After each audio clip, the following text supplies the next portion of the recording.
1995 December 8 പാരീസിനടുത്തുള്ള റൂദേ മോൺ താബോർ തെരുവിലൂടെ ഒരു തുറന്ന car ചീറിപ്പാഞ്ഞു പോവുകയാണ്. തന്റെ ഇളയ മകനെ പാസഞ്ചർ സീറ്റിലിരുത്തി സിനിമാ തിയേറ്ററിലേക്ക് കാർ ഓടിക്കുന്നത് പാരീസ് നഗരത്തിലെ സെലിബ്രിറ്റി എന്ന് നിസ്സംശയം പറയാവുന്ന ഒരു വ്യക്തിയാണ്. പക്ഷേ പൊടുന്നനെ ഒരു അസ്വാസ്ഥ്യം കാറിന്റെ വേഗതയേക്കാൾ ആ മനുഷ്യനെ ബാധിക്കുന്നു. ശരീരത്തിന് ഭാരം കൂടുന്നത് പോലെ മുഖം ഒരു വശത്തേക്ക് ചരിഞ്ഞ് മരവിച്ചു നിന്നു. വാക്കുകൾ വായിൽ കുടുക്കി, ശബ്ദങ്ങൾക്ക് അർത്ഥമില്ലാതായി. കാർ റോഡരികിൽ നിന്നപ്പോഴേക്കും കാണാത്ത ഒരു കുരുക്ക് അയാളുടെ ശരീരത്തെ വരിഞ്ഞു കെട്ടി നിശ്ചലമാക്കി. അയാളുടെ മകൻ സഹായത്തിനായി നിലവിളിച്ചുകൊണ്ട് കാറിൽ നിന്നും ഇറങ്ങിയോടി. ഒരു മാസീവ് സ്ട്രോക്കിന്റെ ആഘാതത്തിൽ ജീവച്ഛവമായി മാറിയ ആ വ്യക്തിക്ക് പിന്നീട് ചലിപ്പിക്കാനായത് ഇടതു കണ്ണിന്റെ കൺപീലികൾ മാത്രമാണ്. ഒരു മനുഷ്യൻ മിനിറ്റിൽ ശരാശരി 15 തവണ കണ്ണ് ചിമ്മുന്നെന്നാണ് ശാസ്ത്രം പറയുന്നത്. മസ്തിഷ്കത്തിന്റെ നിയന്ത്രണമില്ലാത്ത നാഡീവ്യവസ്ഥകളാൽ പ്രേരിതമായി നടക്കുന്ന ഒരു റിഫ്ലക്സ് ആക്ഷൻ ആയിട്ടാണ് അതിനെ കണക്കാക്കുന്നത്. അതിനാൽ സവിശേഷമായൊരു ശ്രദ്ധ നാം അതിന് നൽകാറുമില്ല.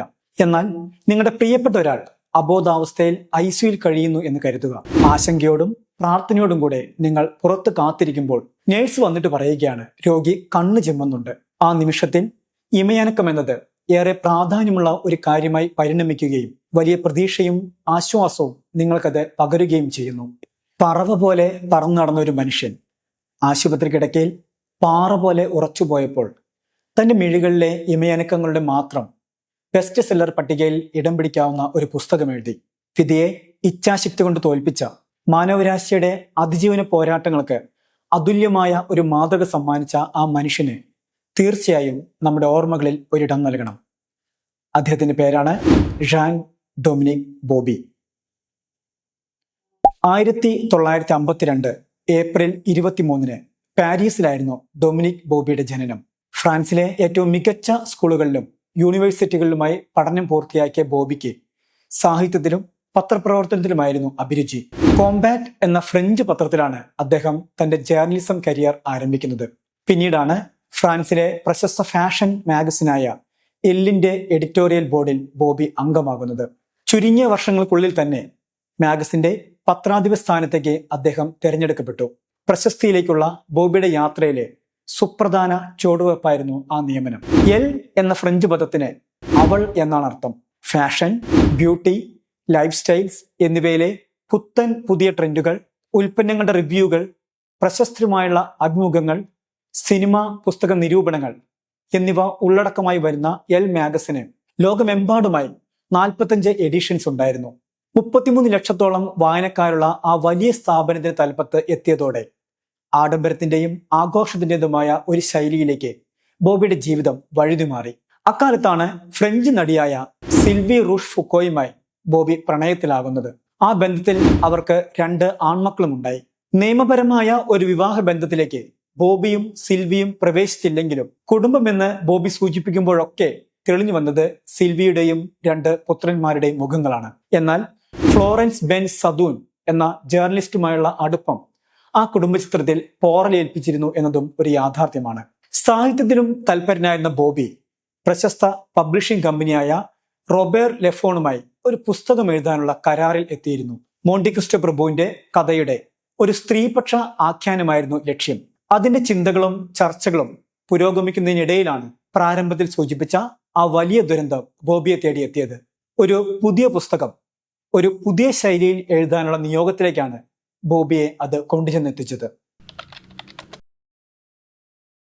43-ാം വയസ്സിലാണ് ബോബി അബോധാവസ്ഥയിലേക്ക് വീണുപോകുന്നത്. പിന്നീട് 20 ദിവസങ്ങൾക്ക് ശേഷം ബേർ സ്യൂർമേർ ഹോസ്പിറ്റലിൽ അയാൾ കണ്ണു തുറക്കുമ്പോൾ അയാളും അയാളുടെ ചുറ്റുമുള്ള ലോകവും പാടെ മാറിപ്പോയിരുന്നു. ചുറ്റുപാടുകളെ കുറിച്ച് വ്യക്തമായ ധാരണ ഉണ്ടായിരിക്കുക, മാനസികമായ ഉണർവ് അനുഭവിക്കുക, എന്നാൽ ഒന്നിനോടും പ്രതികരിക്കാനാവാത്ത വിധം ശരീരം ആപാദചൂടം തളർന്നിരിക്കുക. ലോക്ക്ഡൌൺ സിൻഡ്രോം എന്ന് വിളിക്കുന്ന ആ രോഗാവസ്ഥയുടെ തടവറയിലാണ് ബോബി അടയ്ക്കപ്പെട്ടത്.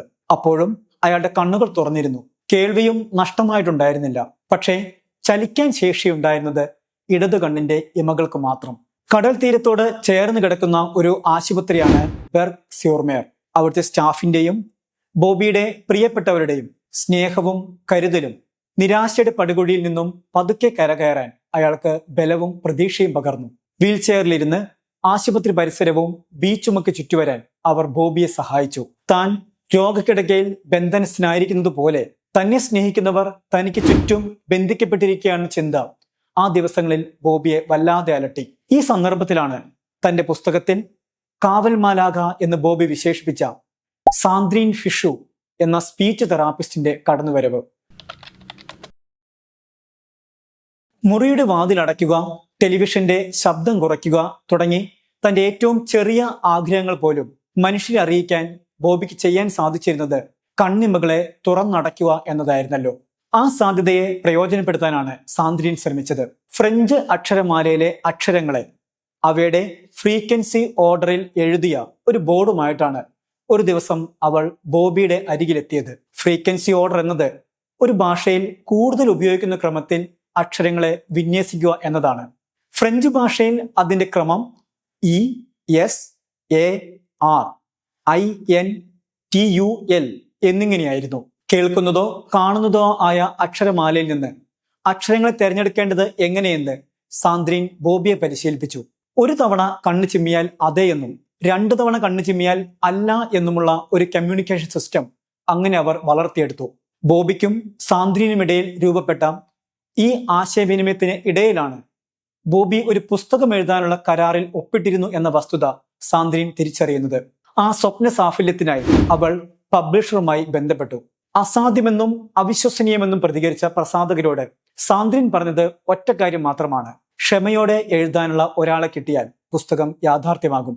ശരീരമാകുന്ന തടവറയിൽ അടയ്ക്കപ്പെട്ട ഒരാൾ തന്റെ കണ്ണുകളെ താക്കോലാക്കി അതിൽ നിന്നും പുറത്തു കടക്കാനുള്ള ഒരു ശ്രമം ആരംഭിച്ചപ്പോൾ അതിന് കൂട്ടായി വന്നത് ബോബിയുടെ എൽ മാഗസിനിലെ ജോലിക്കാരിയായ ക്ലോഡ് ബെന്റിബില്ലാണ്. ഒരു ഗോസ്റ്റ് റൈറ്ററുടെ റോളായിരുന്നു ബെന്റിബില്ലിന് നിറവേറ്റാൻ ഉണ്ടായിരുന്നത്. എന്നിട്ടും ആ പുസ്തകം ബോബി സമർപ്പിച്ചത് ക്ഷമയുടെയും കരുതലിന്റെയും പര്യായമായ മെന്റിബില്ലിനായിരുന്നു.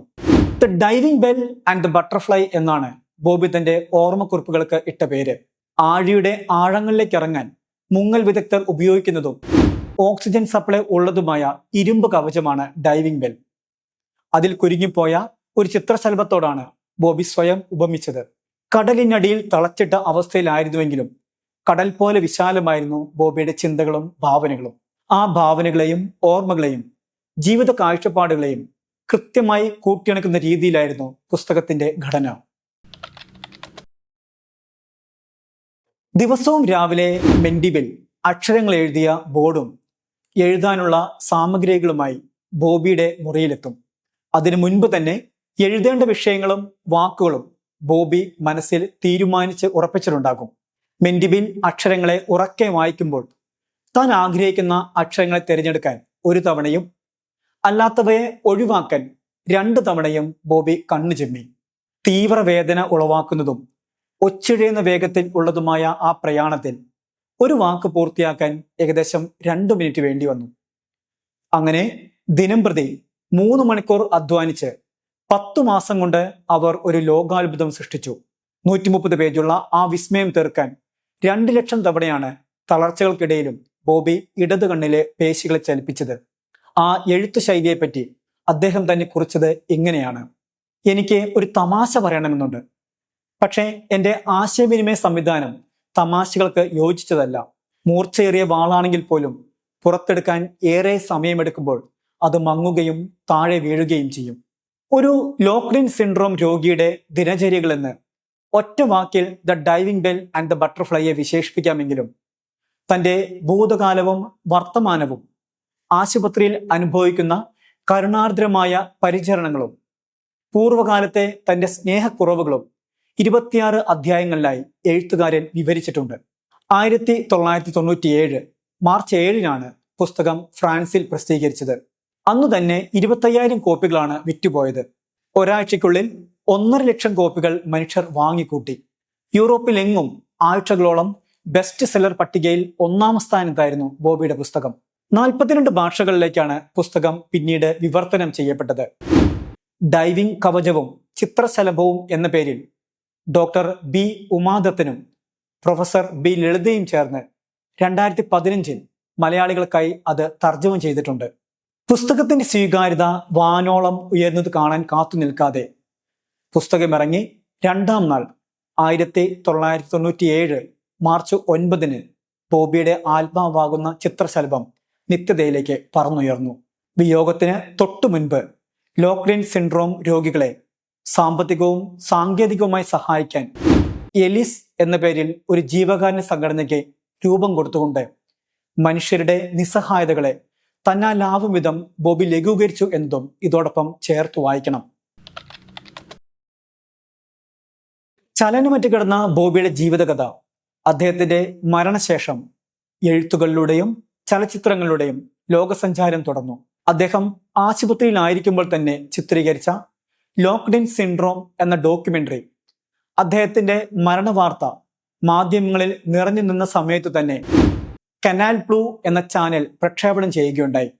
ഷാൻ ഷാക് ബെനറ്റ്സ് സംവിധാനം ചെയ്ത ആ ടെലിവിഷൻ ചിത്രത്തിൽ ബോബിയുടെ പുസ്തകമെഴുത്തിന്റെ പ്രയാസങ്ങളും കടൽക്കരയിലെ ഉല്ലാസങ്ങളും കൃത്യമായി ചിത്രീകരിച്ചിട്ടുണ്ട്. ബോബിയുടെ പുസ്തകത്തിന്റെ ഫ്രഞ്ച് പേരായ ലൂ സ്കഫാൻഡ്രെ എ ലൂ പാപ്പിയോൺ എന്ന പേരിൽ തന്നെ 2007 പുറത്തിറങ്ങിയ ഫ്രഞ്ച് ചലച്ചിത്രമാണ് കുറെ കൂടി മനുഷ്യഹൃദയങ്ങളെ സ്പർശിച്ചത്. ജൂലിയൻ ഷെനായ്ബാളിന്റെ സംവിധാനത്തിൽ പുറത്തിറങ്ങിയ ചിത്രത്തിൽ മാത്യു അമൽഡ്രിക് ബോബിയായി ഗംഭീര പ്രകടനമാണ് കാഴ്ചവെച്ചത്. മികച്ച സംവിധായകനുള്ള ഗോൾഡൻ ഗ്ലോബ് പുരസ്കാരവും 4 ഓസ്കാർ നോമിനേഷനുകളും ചിത്രം സ്വന്തമാക്കുകയുണ്ടായി. അംഗീകാരത്തിനൊപ്പം വിമർശനങ്ങളും ചിത്രത്തിന് നേരെ ഉയരുകയുണ്ടായി.